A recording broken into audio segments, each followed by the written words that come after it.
Breaking news Maharashtra ఆపద్ధర్మ ముఖ్యమంత్రి ఏక్నాథ్ షిండే కీలక వ్యాఖ్యలు చేశారు.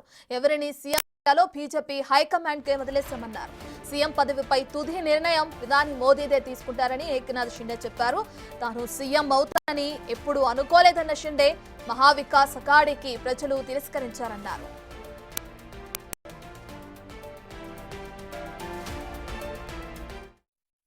तुम्हाला मी सांगतो आजचा दिवस काय आहे. आजच्या दिवसामध्ये मी काल मोदी साहेबांशी बोललो, अमित शाह साहेबांशी बोललो की सरकार बनवण्यामध्ये कुठलाही आमचा अडथळा नाही आणि तुम्ही जो निर्णय घ्याल त्याला आमची मान्यता आहे. आज मी काय म्हणालो, जो वरिष्ठ निर्णय घेतील मोदी साहेब आणि अमित शाह साहेब याला शिवसेनेचा पूर्ण पाठिंबा आहे, पूर्ण समर्थन आहे. आता उद्याचं मी सांगतो, उद्या अमित भाईंच्या बरोबर बैठक आहे. त्या बैठकीमध्ये जे काही चर्चा होईल आणि महायुती सरकार स्थापन होण्यासंदर्भात साधक बाधक सगळी चर्चा होईल आणि निर्णय होईल. महायुती सरकार स्थापन होईल. तुम्हाला मी ఇక మహారాష్ట్ర సీఎం పదవికి సంబంధించి ఇప్పటికే షిండే కీలక వ్యాఖ్యలు చేసిన విజువల్స్ మనం ఇప్పుడే బిగ్ టీవీ స్క్రీన్ పైన చూసాం. దీనికి సంబంధించి పూర్తి డీటెయిల్స్ అందించడానికి మా ప్రతినిధి శివ లైవ్ లో జాయిన్ అవుతున్నారు ఢిల్లీ నుంచి. రైట్ శివ, ఇప్పటికే చూసుకుంటే మహారాష్ట్ర ముఖ్యమంత్రి ఏక్నాథ్ షిండే కీలక వ్యాఖ్యలు చేశారు కదా, దానికి సంబంధించిన డీటెయిల్స్ ఏ విధంగా ఉన్నాయి?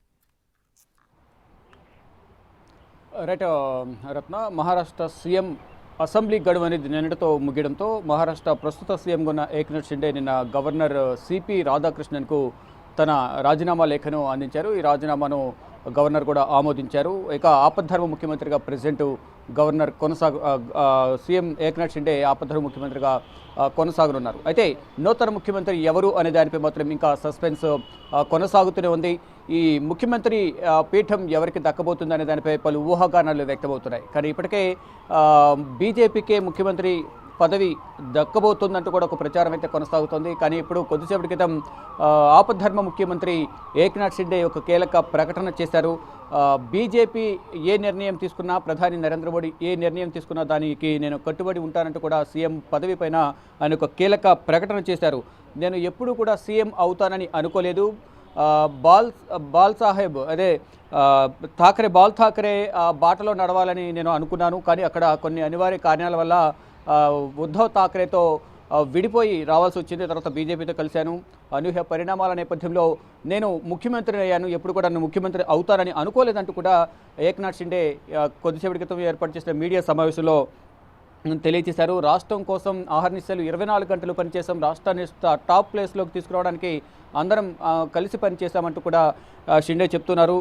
అంటే ప్రధానంగా సీఎం పదవి అనేది నాకు గతంలో వస్తుందని అనుకోలేదు. మీరు ఏ నిర్ణయం తీసుకున్నా నేను దానికి కట్టుబడి ఉంటానంటూ కూడా ప్రధాని నరేంద్ర మోడీకి చెప్పానని కూడా ఆయన తెలిపారు. సీఎం పదవికి బీజేపీ తీసుకుంటే నాకు ఎలాంటి అభ్యంతరం లేదు అని మీడియాతో బాహాటంగా చెప్తున్నప్పటికీ అంతర్గతంగా మాత్రం జరిగే ఆలోచనలు, సమాలోచనలు, వారి మంతనాలు వేరువేరుగా ఉన్నట్లుగా కూడా కొంత అధికారిక సమాచారం అయితే విశ్వసనీయ వర్గాల నుంచి అయితే అందుతోంది. అంటే డిప్యూటీ సీఎం పదవి ఇచ్చినా నాకు పర్వాలేదు అని చెప్తున్న షిండే అంతర్గతంగా మాత్రం డిప్యూటీ సీఎం పదవి నాకు వద్దంటూ కూడా చెప్పినట్టు తెలుస్తోంది. అంటే కేంద్రంలోకి తీసుకొచ్చే యోచనలో కూడా కేంద్ర ప్రభుత్వం బీజేపీ అధిష్టానం ఆ యోచనలో ఉంది.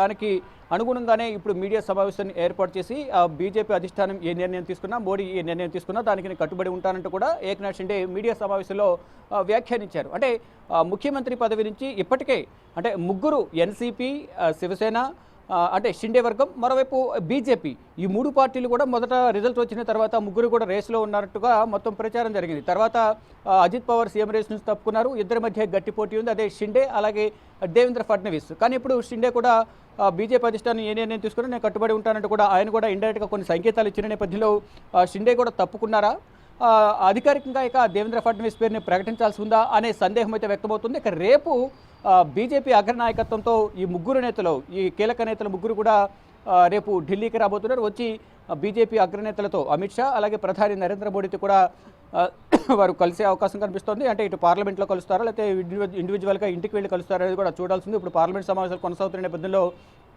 వీరందరూ కూడా పార్లమెంట్లో అందుబాటులో ఉంటారు. రాజ్నాథ్ సింగ్ కానీ, కేంద్ర హోంమంత్రి అమిత్ షా, ప్రధాని నరేంద్ర మోడీ, ఇతర కీలక నేతలందరూ కూడా పార్లమెంట్లో అందుబాటులో ఉండే ఛాన్స్ ఉన్నాయి. కాబట్టి వీరు ముగ్గురు కూడా పార్లమెంట్కి వచ్చి కలిసే అవకాశం ఉన్నట్టు కూడా సమాచారం ఉంది. కానీ ఇటు ముందు జేపీ నడ్డాను కలిసి అమిత్ షాను కలుస్తారా, వీరిద్దరిని కలిసిన తర్వాత ప్రధాని నరేంద్ర మోడీ కలుస్తారా అనేది కూడా చూడాల్సింది. అమిత్ షా దగ్గర తుది నిర్ణయం తీసుకున్న తర్వాత ఆ నిర్ణయాన్ని ప్రధాని నరేంద్ర మోడీకి తెలియజేస్తారు. నరేంద్ర మోడీతో ఫార్మాలిటీగా వారు మర్యాదపూర్వకంగా కలుస్తారు. కలిసిన తర్వాత ముఖ్యమంత్రి ఎవరు అనేది కూడా అధికారికంగా ప్రకటించే అవకాశం అయితే కనిపిస్తోంది. రత్న రైట్ శివ, అయితే ఆయన ఎవరిని సీఎం చేయాలో కూడా బీజేపీ హైకమాండ్కే వదిలేస్తున్నామని కూడా ఆయన కామెంట్ చేయడం కూడా మనం చూస్తున్నాం. అయితే ఇంకొక న్యూస్ కూడా తెరపైకి వస్తుంది. తన కుమారుడు ఎవరైతే శ్రీకాంత్ షిండే ఉన్నారో ఆయనకి అటు క్యాబినెట్లో ఉప ముఖ్యమంత్రిగా తీసుకోవాలని ఒక నిర్ణయాన్ని కూడా తెరపైకి తీసుకొస్తున్నారన్న ఇది వస్తుంది కదా, దానికి సంబంధించిన డీటెయిల్స్ ఏంటి? డెఫినెట్గా మీరు అన్నది కూడా ఇటు షిండేను కేంద్రంలోకి తీసుకొచ్చి నెక్స్ట్ ఏదైతే రాజ్యసభ ఉందో రాజ్యసభ ఇచ్చి ఇటు కేంద్రంలో మంత్రి పదవి ఇచ్చి ఇటు కుమారుడిని అక్కడ రాష్ట్ర రాజకీయాల్లో వినియోగించుకోవాలి అనేది కూడా ఇటు బీజేపీ భావిస్తుంది. ఇటు షిండే కూడా ఆ దిశగా కుమారుడి రాజకీయ భవిష్యత్తు దృష్టిలో ఉంచుకుని ఈ నిర్ణయం తీసుకున్నట్లుగా తెలుస్తోంది. కానీ ఫైనల్గా అధికారికంగా ఎటువంటి నిర్ణయం తీసుకున్నారు అంటే మొత్తం అధికారిక ప్రకటన రావాల్సి ఉంది. కొన్ని ఊహాగానాలు మాత్రం ఇప్పుడు వ్యక్తం అవుతున్నాయి. కుమారుని రాజకీయ భవిష్యత్తును రాజకీయ జీవితాన్ని దృష్టిలో ఉంచుకుని ఇటు షిండే కేంద్రంలోకి వస్తారా, ఏదైనా రాజ్యసభ తీసుకుని, లేదా కుమారునికి అక్కడ క్యాబినెట్లో అవకాశం కల్పిస్తారు. అంటే ఉప ముఖ్యమంత్రి పదవి ఒక ముఖ్యమంత్రిగా చేసిన తర్వాత ఉప ముఖ్యమంత్రి పదవి తీసుకోవడం అంటే కొంత ఆయన అవమానంగా భావిస్తున్నట్లుగా వారి అనుచర వర్గంగా దగ్గర చెప్పినట్టు తెలుస్తుంది. అంటే ఇప్పుడు దేవేంద్ర ఫడ్నవీస్కు ముఖ్యమంత్రి పదవి ఇచ్చి అజిత్ పవార్కు, మరోవైపు షిండేకు ఉప ముఖ్యమంత్రి పదవి ఇవ్వాలని యోచనలో బీజేపీ అగ్రనాయకత్వం ఉంది. దానికి అనుగుణంగానే వారికి సమాచారం ఇచ్చారు. కానీ ఫైనల్గా నాకు ఏ పదవి ఇచ్చినా ఓకే అని చెప్తున్నప్పటికీ కూడా అంతర్గతంగా వారి అనుచర వర్గం వద్ద మాత్రం నాకు డిప్యూటీ సీఎం పదవి నాకు వద్దు అంటూ కూడా వారి దగ్గర చెప్పినట్టు తెలుస్తుంది. ఇస్తే తన కుమారుడికి ఇవ్వాలి అనే ఒక రాయబారం, కొన్ని మంతనాలు కూడా జరిగినట్లుగా కూడా మీరంట్లుగా కొంత ప్రచారం జరుగుతూ ఉంది. కానీ ఫైనల్గా ఏం జరుగుతుంది, అంతర్గతంగా ఎటువంటి వారు అభిప్రాయాలు వెల్లడించారు, ఎవరితో చర్చలు జరిపారు, ఎటువంటి రాయబారాలు జరిగాయి అనేది కూడా అధికారికంగా తెలియాల్సి ఉంది. కానీ ఇప్పటికీ కూడా కొన్ని ఊహాగానాలు వ్యక్తమవుతున్నాయి. ఫైనల్గా బీజేపీ అధిష్టానం ఇటు షిండేని దేవేంద్ర ఫడ్నవీస్ని ఫైనల్ చేసినట్లుగా తెలుస్తోంది. ఇక షిండేకు సంబంధించి షిండే కుమార్ని రాష్ట్ర రాజకీయాల్లో వినియోగించుకుని ఇటు షిండేను దేశ రాజకీయాలకు కేంద్రంలోకి తీసుకురావాలనేది కూడా ఒక తీవ్రమైన ప్రచారం కొనసాగుతుంది. అంటే ఇటు ముంబైలో ప్రధానంగా ఇప్పటివరకు ఉన్న పార్టీలకు సంబంధించి చూసుకుంటే కనుక గతంలో ఏదైతే శివసేన నుంచి విడిపోయి తన వరకు ఎమ్మెల్యేలు తీసుకొచ్చి బీజేపీతో కలిసి ప్రభుత్వాన్ని ఏర్పాటు చేయడంలో షిండే కూడా కీలకంగా వ్యవహరించారు. తర్వాత ప్రభుత్వం ఏర్పడిన తర్వాత పార్టీని బలోపేతం చేయడంలో కానీ ఇటు బీజేపీ ఇక షిండే వర్గం, శివసేన షిండే వర్గం రెండు పార్టీలు బలోపేతం కావడానికి ఇటు షిండే కూడా ఒక కారణం.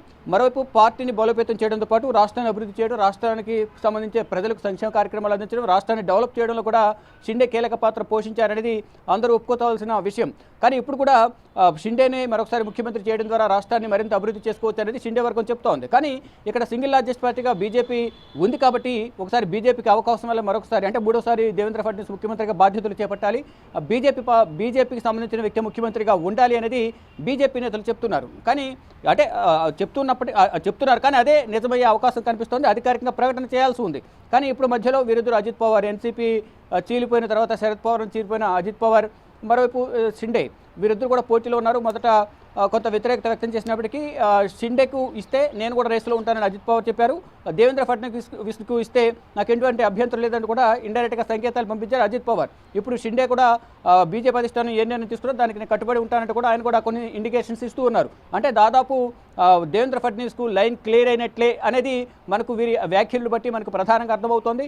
ముందుగా ఢిల్లీకి దేవేంద్ర ఫడ్నవీస్కు పిలుపొచ్చినట్టు కూడా ప్రచారం జరిగింది. కానీ మళ్ళీ ముగ్గురిని రేపు ఢిల్లీకి రమ్మన్నట్లుగా తెలుస్తుంది. వీరు ముగ్గురితో చర్చలు జరిపిన తర్వాత అధికారిక ప్రకటన ఇక్కడ చేస్తారా లేదా ముంబై వెళ్ళి అక్కడ మహారాష్ట్రలో చేస్తారని చూడాల్సి ఉంది. కానీ డిసెంబర్ 2వ తేదీన నూతన ప్రభుత్వం అనేది ఏర్పాటు కాబోతోంది. ఆ నూతన ప్రభుత్వంలో ముఖ్యమంత్రిగా ఎవరు ప్రమాణ స్వీకారం చేస్తారు, ఆర్థిక రాజధాని సీఎం పీఠంపై ఎవరు కూర్చుంటారు అనే దానిపై మాత్రం ఇంకా ఉత్కంఠ కొనసాగుతుంది. భారీ విజయం సాధించినప్పటికీ, మహాయుతి భారీ విజయం సాధించినప్పటికీ వారందరూ కూడా సంబరాలు చేసుకున్నారు, ఆనందోత్సాహాల్లో ఉన్నారు. కానీ మరొక ఉత్కంఠ ఆందోళన కొనసాగుతోంది. ముగ్గురు సంబంధించిన పార్టీల నేతల్లో ఎవరు ముఖ్యమంత్రి పీఠం మీద కూర్చుంటారు, ఎవరికి ముఖ్యమంత్రి పదవి వరించబోతోంది, అధిష్టానం మొదలు ఎవరి పేరు ఉందనేది కూడా అందరూ కూడా ఉత్కంఠకు ఎదురు చూస్తున్నారు. చూడాలి మరి ఏం జరగబోతోంది. రేపు బీజేపీ అధిష్టానం పెద్దలతో వారు భేటీ జరిగిన తర్వాత అధికారికంగా ఇక్కడి నుంచి ఏమైనా అనౌన్స్ చేస్తారా, ఒక ప్రెస్ మీట్ మీడియా సమావేశం ఏర్పాటు చేస్తారా, లేదా మహారాష్ట్రలో అక్కడి నుంచి అనౌన్స్ చేస్తారా, ఏం చేయబోతున్నారు? ఒకవేళ రేపు వీరితో సమావేశం జరిపిన తర్వాత మళ్ళీ బీజేపీకి సంబంధించిన పరిశీలకులు అధిష్టానం నుంచి పరిశీలకులను మళ్ళీ ముంబై పంపించి అక్కడ వారితో ఏమైనా చర్చలు జరుపుతారా, ఏం జరగబోతుంది అనేది కూడా రేపు కొంత క్లారిటీ వచ్చే అవకాశం అయితే ప్రధానంగా కనిపిస్తోంది. రత్న.